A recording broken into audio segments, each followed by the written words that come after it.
Hello student, today we will see the chapter number 2 which is real numbers. So now in the previous standard you might have learned that natural numbers, integers, whole numbers and rational numbers. So natural numbers are denoted by n and the set of natural numbers are 1, 2, 3 up to infinity. And after that whole numbers comes. Now whole numbers starts from 0, 1, 2, 3 up to infinity. After that integers, all negative numbers, -3, -2, -1, 0, 1, 2, 3 up to infinity. So negative numbers 0 and positive numbers are called integers. After that rational number comes.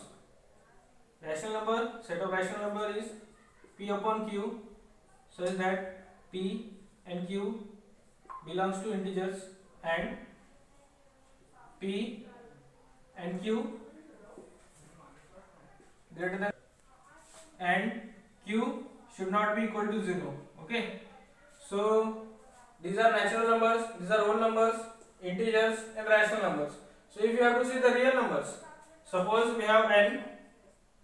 Now that n is a subset of whole number. Okay, after that whole number is a subset of integer. Now that integer is a subset of rational number, and finally that all the numbers are subset of real number, which is denoted by r. Okay, so the r is the biggest set ever in the numbers. So r consists of natural number, whole number, integers and rational number. So r is the biggest set. So this is the real number. So now we will see the order relation of rational number. Okay, suppose we have p upon q and r upon s. Suppose we have two rational numbers.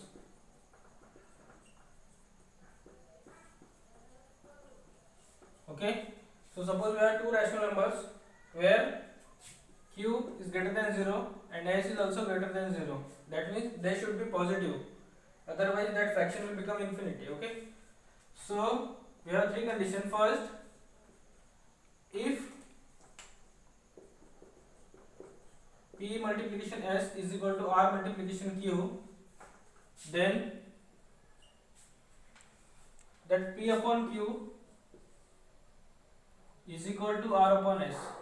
Okay, and we have second condition. If p multiplication s is greater than r multiplication q, then when the fraction p upon q, it should greater than fraction r upon s. And the third condition is, if p multiplication s is less than r multiplication q, then the fraction p upon q is less than fraction r upon s. So this is called as the order relation on rational numbers. Okay, now we will see the properties of rational number. So now we will see the properties of rational numbers. Okay, so suppose a, b and c are rational numbers. Okay, suppose these are rational numbers a, b, c. So now they are commutative. That means a plus b plus c is, as they are commutative, that means a plus b is same as b plus c. Okay, so if you change the order, that is one and same. For addition and for multiplication, a into b is same as b into a. Okay, as like integers and real numbers, integers and natural numbers, they are also same. That means addition a plus b is equal to b plus c, we can write, and a into b is same as b into a. So that is called as a commutative property. Now second one is associative. Okay, that means a plus b plus c is same as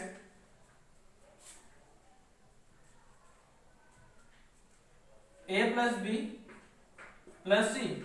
Okay, that means Either we can write that bracket here, or we can write bracket with a plus b, that both are one and same.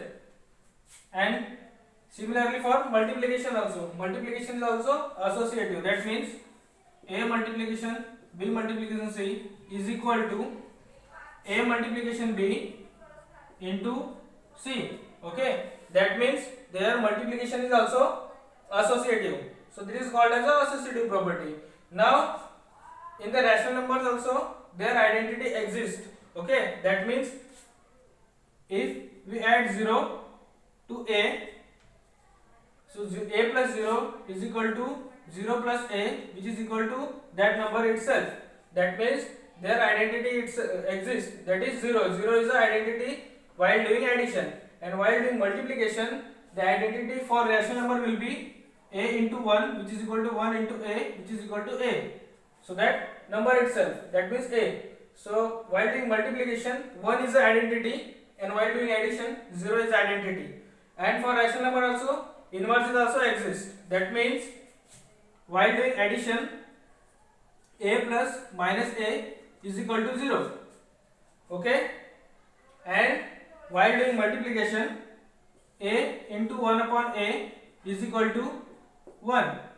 Okay, where a should not be equal to 0, where a should not be equal to 0.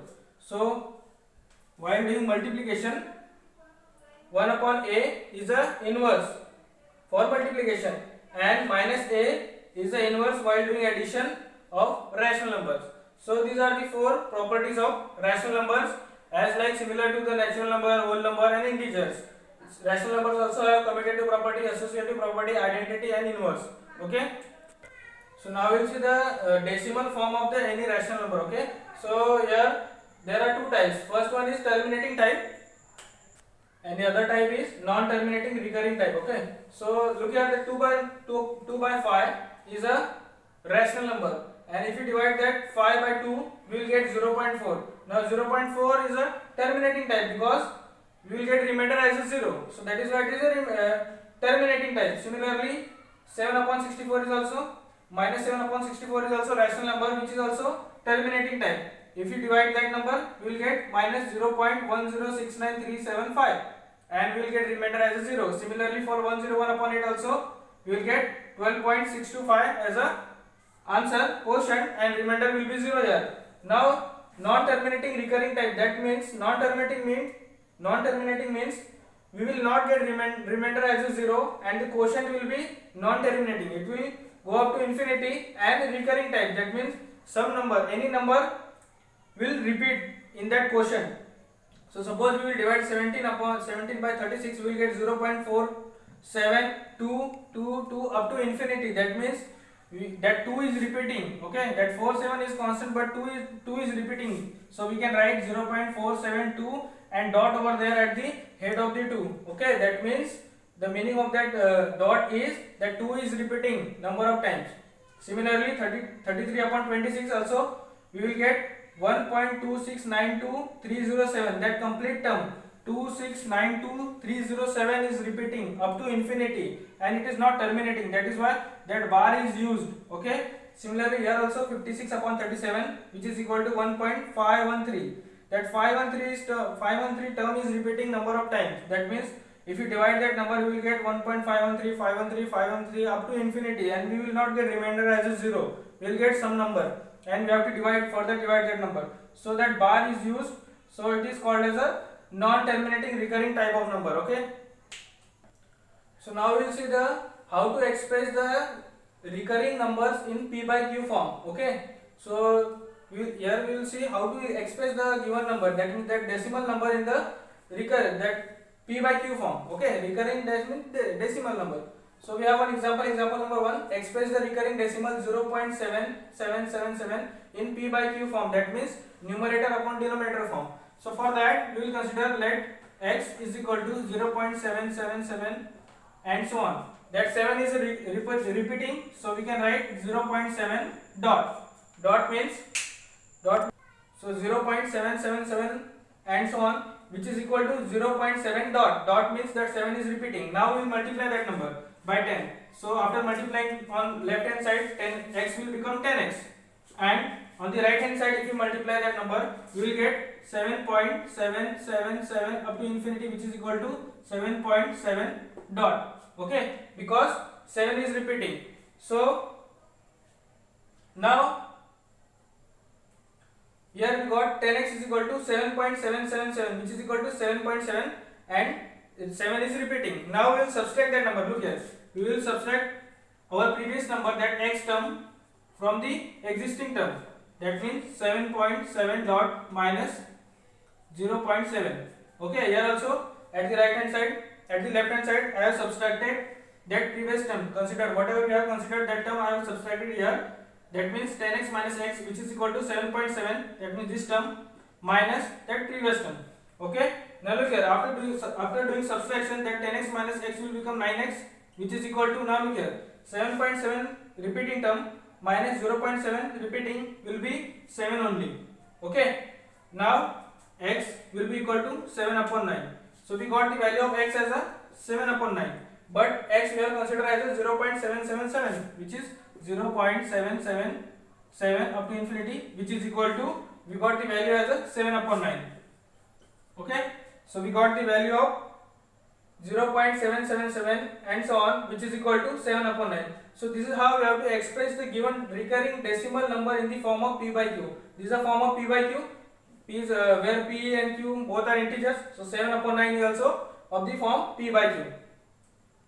So our second example is, we have to express the recurring decimal 7.529 and so on in the form of p by q. Okay. So as previous example, we will here also consider, let x is equal to 7.529 and so on, which is equal to, look here, that 5 to 9, 3 terms are repeating number of times. That means we can write 7.529 and that bar on the head of that 5 to 9, because 5 to 9, that 3 digits are repeating.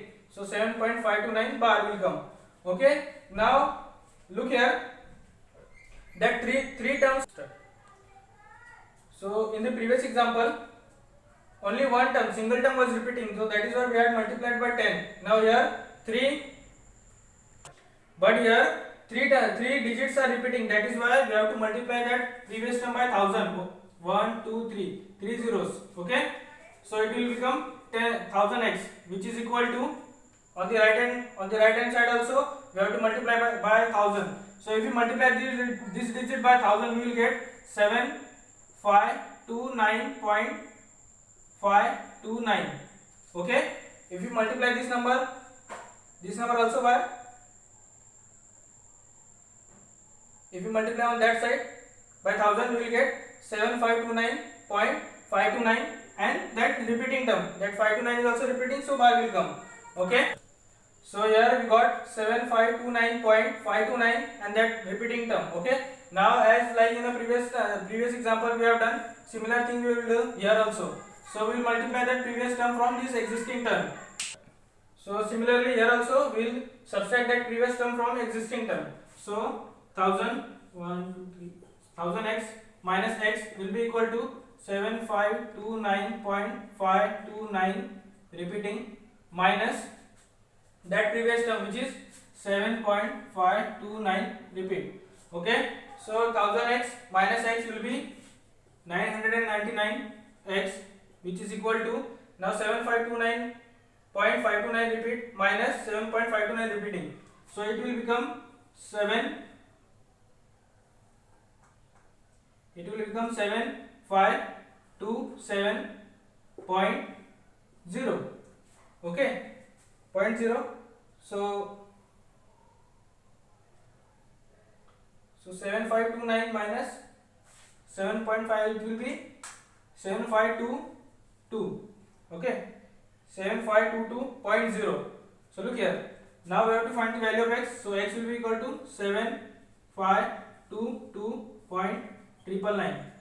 So we got the value of x as a 7522 upon 999.